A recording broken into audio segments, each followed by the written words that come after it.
Hello and welcome to another edition of VU Sports Wired. Cutler Klein here alongside Max Schneider and Drew Sundaram coming back to the desk here. Thanks so much for joining us once again back at the desk.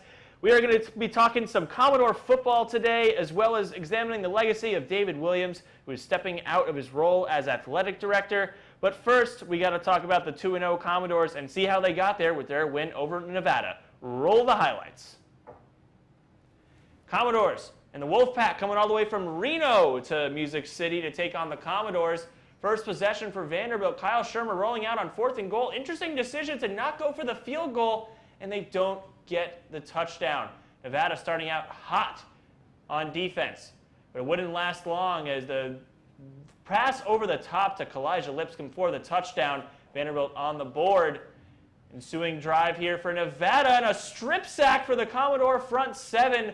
Vanderbilt takes over a big opportunity here, and they'll make the most of it. Keyshawn Vaughn, the Pearl Cone High School alum, taking it to the house for his first touchdown as a Commodore. He would not be done on the day.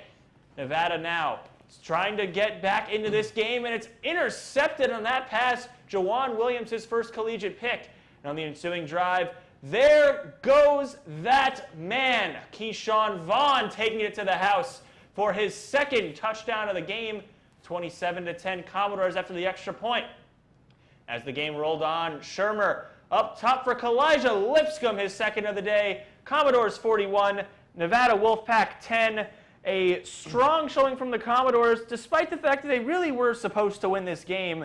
They are 2-0, and the big story, of course, there are a lot of big stories, but the biggest one has to be the defense. 8.5 points conceded per game. That's incredibly low no matter who they're playing. What do you think has been the key to their success so far on the defensive side of the ball? Yeah, so when you think Vanderbilt defense, a lot of times those mistakes are often those head-scratching mistakes. It's the things like not hustling to the ball, poor tackling. It's a lot of those really fundamental errors that has plagued this Vanderbilt team. And there's that saying that championships are won in the off-season. And I'm not talking championships right now, but I'm talking about that fundamental mindset when you're practicing. And what this 8.5 points a game for the defense is telling me so far is that hopefully they have those types of details ironed out and that they have this type of experience and this expectation that they're going to demand the most from themselves on the field.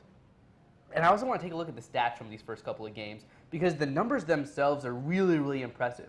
You take a look at the Nevada game, 250 yards of total offense allowed, 1.4 yards a rush. 1.4 yards. That's pretty insane to think about. And the biggest thing to me about these first two games is their third down conversions. Because when you look at the offensive side of the ball, the offense really has to help the defense.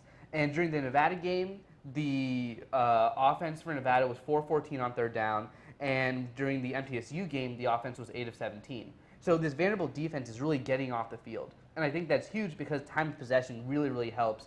And if they gain the offense the ball, that really helps the defense as well. Yeah, I mean, first let's do a quick reality check. The real reason this defense has been so great is they're playing MTSU in Nevada week one. I mean, this is the same story we had last year where this was the #1 scoring defense in college football through 3 weeks and then finished the season as the worst scoring defense in the history of the Southeastern Conference. So before we anoint them a great defense too quick, let's look at scheduling. But having said that, the main key to this defense is that they're getting pressure on the quarterback and they're doing it early in downs and they're doing it on third downs. And that's been the key. Week one, they really got to Stockstill early, made him kind of force throws that maybe he didn't want to make, and that led to a great defensive performance.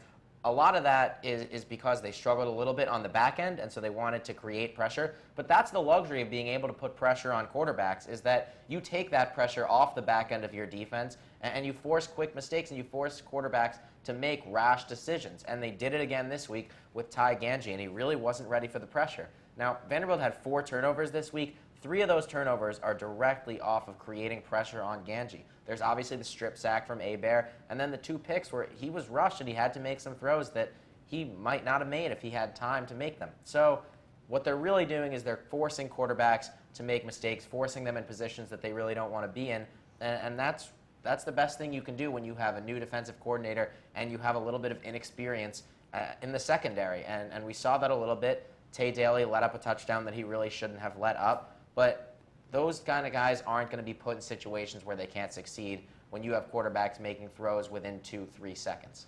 And I wanted to touch on that inexperience too, because there are plenty of guys on this defense that are experienced guys, Ladarius Wiley and Jawan Williams being two of them in the secondary.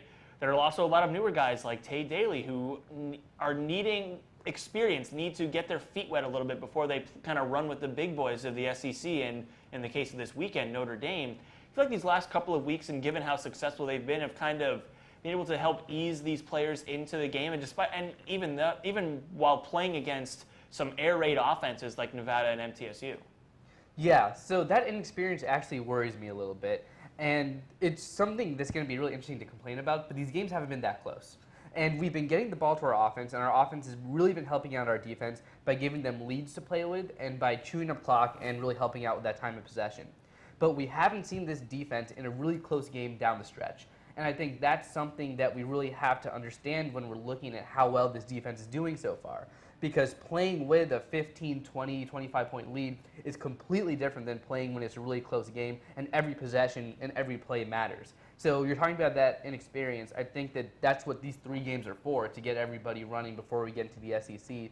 But I really want to see how this defense plays in a close game down the stretch. Yeah, I mean, that's what this Notre Dame game is for. Last year, that's what that Kansas State game was for. And they did an excellent job playing down the stretch in that close game against Kansas State and eventually won it. This week's a whole different animal than the first 2 games. Obviously, going up to South Bend with the experience that team has, both on the offensive and defensive side of the ball, and we'll touch on that later. But you're right, there's not a lot of experience gained from these first 2 games. But what they do understand is, where are my weaknesses, where can I get stronger before we get into the real heat of this schedule, and that starts this week. So a lot of that was fundamentals. Like you said, they've improved upon the fundamentals. They do have a little bit of trouble still on the back end, kind of ironing out those safeties. But now Zaire Jones is back, and we're not sure how much he'll play, but he certainly, at the beginning of the season, was expected to be a big factor. He probably will be a big factor going forward. So the first couple weeks are great to kind of iron out the kinks, and they've looked great so far.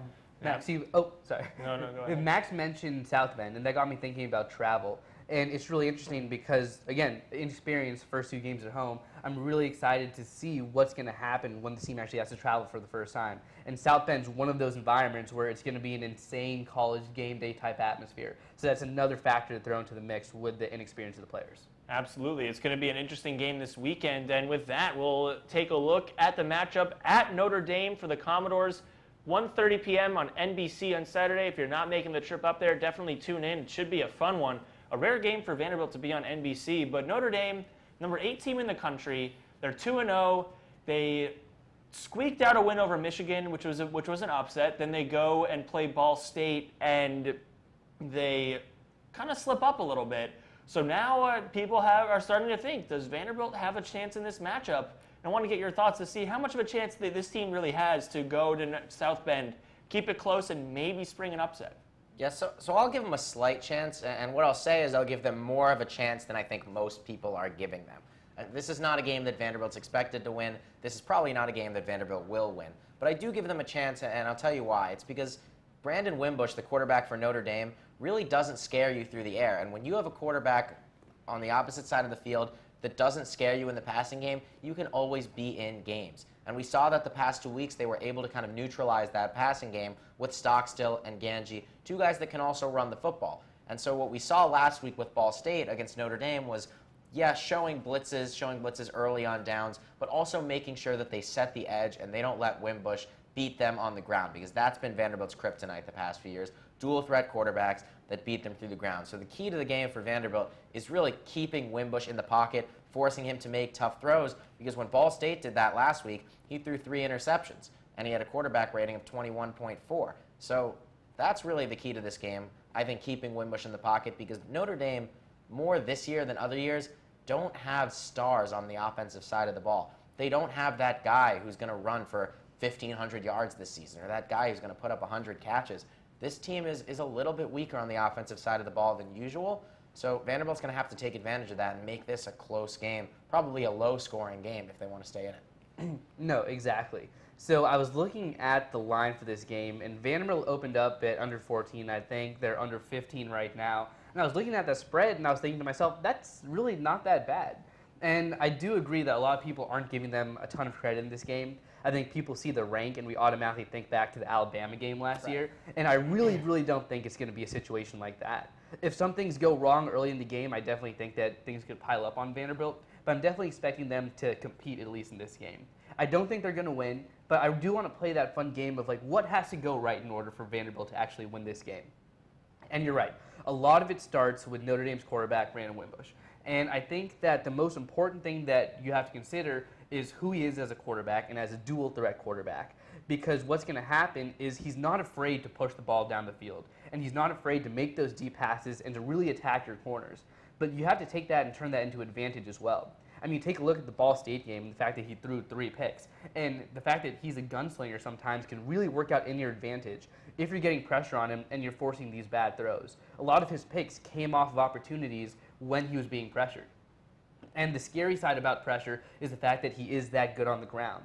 So you want to be able to collapse a pocket on him and then make him a pocket passer, but you really don't want to give up that edge. Because as soon as that edge is weak and it's soft, that's when he can take off and burn you for 20, 25, 30-yard runs on the regular. You mentioned getting some pressure to him like Vanderbilt has been able to do over the last couple weeks. What's the kind of key to elevating that? Now they're going up against, let's face it, Notre Dame offensive linemen are going to be much bigger and much stronger than MTSU or Nevada offensive linemen are. They're going to be bigger than Vanderbilt offensive linemen are. What's the key to being able to still get around some of those bigger guys and against stiffer competition to be able to still put on that pressure and still try and force those bad throws like Wimbush was able to make last week? Yeah, well, first of all, Notre Dame this season at offensive line is a little bit weaker. Obviously, Mike McGlinchey and Quentin Nelson, both top 10 picks that they lost off the left side of that offensive line. But the reality is Vanderbilt's probably not going to beat Notre Dame's offensive linemen in just straight rushes one-on-one. Charles Wright's great, but it's going to be tough for him to beat Notre Dame's offensive line and get to Wimbush in the backfield. So what Tarver needs to do is really what he's been doing these first 2 weeks. Design blitzes, send guys like Ladarius Wiley, guys like Kenny Hebert that maybe aren't so much on the radar for these offensive linemen to protect. If you send guys with speed that can get to the quarterback, that's what's going to be able to bring down Wimbush in the open field. And these blitzes have to come from different areas because when you blitz up the middle and you blitz strictly up the middle, Wimbush is going to run around to the right. To the right side of the offensive line. He does it time and again. It's what he loves to do. We saw it against Michigan, not as much against Ball State because their game plan was excellent and they held the edge. So that's really what it's going to need to be. They're probably going to need to spy him in the middle of the field because he's such a good runner. But the converse of that is he's not a great passer. And so I don't think there are going to need to be a ton of design blitzes to create pressure. It's a little bit of a different formula in this game because I think he struggles a little bit in the passing game when you just hand him the ball and say, I dare you to beat me through the air. Yeah, I think that Vanderbilt's defense has to have that mindset. You can control what you can control, and you need to focus on what you can actually physically impact. And I think that the big thing with your front line is that edge, because you can't give that up, and that's something that you can control with training discipline, that you don't want to give them free, cheap yards. So that's going to be the number one thing. And then again, Brandon Wimbush is not a great pocket passer. So if you're establishing that pocket and then collapsing it, and you're doing different things with coverages, as long as you're keeping him guessing and making sure that he doesn't get into that comfortable rhythm, that's when he can really hurt you. So as long as there's always that feeling of uncomfort, whether that's through your game plan strategy, the coverages that you're using on the back end, I think as long as he's not in that rhythm, that's going to be the key to disrupting the passing. And on the other side of the ball, they're going to need a dynamic attack on offense, but how much is the onus on a guy like Keyshawn Vaughn to establish the run early and then open it up for Kyle Shermer to go to work like he has over the last couple of weeks? It's going to be big, and they're going to have to be able to run the ball effectively to create offense in this game. Notre Dame's top corner, Jalen Elliott, had 2 picks last week against Ball State. Kalijah Lipscomb's a great receiver, but that's going to be a tough matchup all day for him. So they're going to need to create offense through the ground. They're going to need to switch running backs, keep them fresh, and then hope to wear those guys down in the second half. This Notre Dame defense is great, and they're experienced. And so Vanderbilt's really going to have to open up the run game to create the play action for Kyle Shermer. They're going to have to go at him early.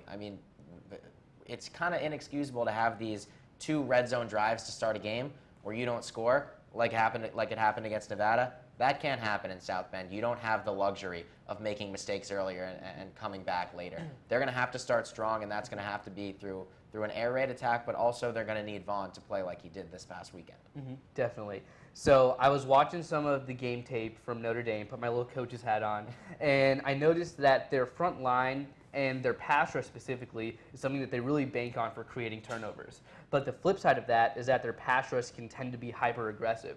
So what that means is there is that opportunity, especially early in the game when they're really trying to get after Kyle Shermer, to have those weaknesses in their run defense. And I think that certain plays like play action or delayed runs, so draws, can be really, really effective to get that run game going early. So if they can really take advantage of the aggressive pass rush and open up some running lanes, that can really cause everybody to back off and soften up that box. So I think that could be really huge for them when it comes to a game plan type of thing against Notre Dame. Could be a very, very interesting game in South Bend, 1:30 p.m. on NBC. Make sure to tune in. Could be a fun afternoon for the Commodores against the Irish. Now, finally, getting to the biggest news of the week in Commodore sports.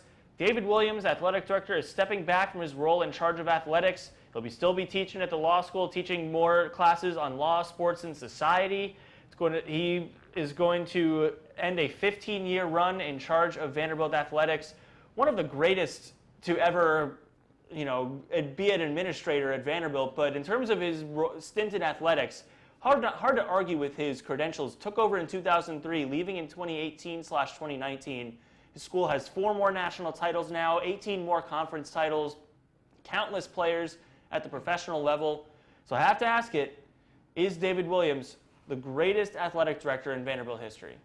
Greatest ever is always a really fun conversation when we're talking about that in terms of the sports world. I feel like, especially when it comes to sports conversations, we tend to get really caught up in the present moment and to really over-sensationalize what's going on right now. And I don't want to take away anything that he's done, but greatest ever definitely seems to be hyped up in the current moment. And especially when you think LeBron, oh, what about Kobe? Oh, what about Michael? Oh, what about Magic? So people really tend to focus on that current moment as opposed to some of the past successes. That being said, I do want to focus a little bit on the current narrative about what's going on around Vanderbilt sports, because that is the context that David Williams existed in. And a lot of that focuses on fundraising and what the future of athletics at Vanderbilt looks like. I mean, U.S. News World Report just came out with their recent rankings, and Vanderbilt's above Cornell, tied with Brown, and that conversation is being had, what does the future of Vanderbilt look like, and what does the future of athletics at Vanderbilt look like? And when we're having that type of conversation with that athletic scope, I think it's really important to recognize the past focus on athletics. So when I think about greatest ever, I really want to think about more in the terms of someone like Jess Neely, who really focused on the Vanderbilt athletic program, lifted Vanderbilt football out of financial distress, and really championed fundraising for the McGugin Center in and of itself. So when I think about greatest ever for an athletic director, I think focusing on that athletic scope is probably the most important part of that. Yeah, I mean, I think that's great. I think McGugin was only the athletic director for a couple years, and it's obviously a different era. More formative years lead to kind of more greatness. There's a reason the building's named after him. I don't think David Williams is getting any buildings on campus named after him. But when you look at what David Williams has done with this program since he started in 2003, this was a program that in decades of existence had never won a national championship. And he sits here today retiring from his job, and they have 4. They have 4 in 3 different sports. You really see the excellence across sports that he's been able to lead. And when you look at the way this program is now, obviously you can set aside kind of the problems with the athletic infrastructure of this school. Obviously renovations, attendance, mostly guided toward that football program. The rest of these programs have been excellent. And you look at basketball, they're recruiting better than they ever have before. People are really excited about basketball on West End. People are extremely excited about baseball, as they always are. This has developed into one of the leading programs in all of the country in that sport. And when you look at some of the non-television sports, like tennis, like golf, like bowling, Vanderbilt's as good as anyone in the country at those. And so when you have coaches and you hire coaches that everyone's really excited about, you have coaches that the players are excited about, the fans are excited about, the athletic department and the school is excited about, it's really easy to look at this job and say, hey, what a great job David Williams has done and what a great position he puts whoever comes to follow him in. And something that I think Williams does that a lot of athletic directors don't really do because it's really not part of the job description is that he goes kind of above and beyond the sports aspect of the job. He's created the Center for Sports and Society here at Vanderbilt. He played a big role in doing that. He says he's helped kind of tell the story of Perry Wallace and the first African-American basketball player in the SEC, and he notes that as one of his proudest achievements at this school. he's a guy who does a lot more than kind of the X's and O's, than the win totals, than the championships. He understands that the role goes far beyond that, and it's been kind of a privilege to see him at the school for the past 15 years, and whoever fills his shoes does have big shoes to fill, but they also have a lot of work to do. Absolutely, and there's certainly, you know, and I've mentioned this before, when you take something from good to great, people want more. You've set the standard for excellence so high that people now just want more and more and more, and it's a good problem to have in some way. But now that they're going to have a new athletic director, whether that's someone who's already working in the athletic department or externally, what is the top quality that you're looking for? Because for me, it's energy. I want somebody who's going to come in here, market this team hard in Nashville, breathe new life into it, make it more accessible to more people, and basically let people know that Vanderbilt sports are marquee events that you need to be at. Definitely agree. I think that energy is important, especially Max, as you mentioned. Vanderbilt's set up really well for success right now, and you don't want to lose any of that momentum. I think another thing that's going to be really important is understanding. So understanding not only the needs of the school, but the needs of the players as they exist within the programs. Because again, a lot of the conversations about players' rights and what the NCAA as an institution looks like. So understanding the context in which that this program exists right now is going to be super crucial for me. And again, understanding the needs of the school itself and the student fan base. I think understanding and trying to see how all these different parts are going to fit together and that vision for the future is what's going to be most important for me. Yeah, I think you talked about energy. Somebody who's kind of an outside-the-box thinker. This school is kind of at a crossroads with its athletic department in the sense that this football program is getting a lot of heat while all its other sports are excelling. And the standard of this football team, both compared to the university and compared to the teams they're playing every week in the SEC, isn't being met. And something needs to be done for football to reach that standard. And I don't know what the answer is. And I don't think really anyone necessarily knows what the answer is. If anyone does, submit your application for the athletic director. But it's a tough problem to have because student apathy towards football is at an all-time high here. And I don't know what can fix that, but somebody who's ready to come and tackle that problem head on, who has ideas and who knows how to tackle that problem, is really the perfect person for the job. Yeah, for all the problems that he had, James Franklin was definitely a marketer for the football team and was able to do that pretty well. So that is certainly something, the marketing side, they're going to have to take a look at. With that, that will just about do it for this week's episode of VU Sports Wired. Thank you so much to everyone for tuning in. We'll be back next week after our trip to South Bend with more Commodore sports talk. For Drew Darm and Max Schneider, I'm Cutler Klein saying so long, and we'll see you next time.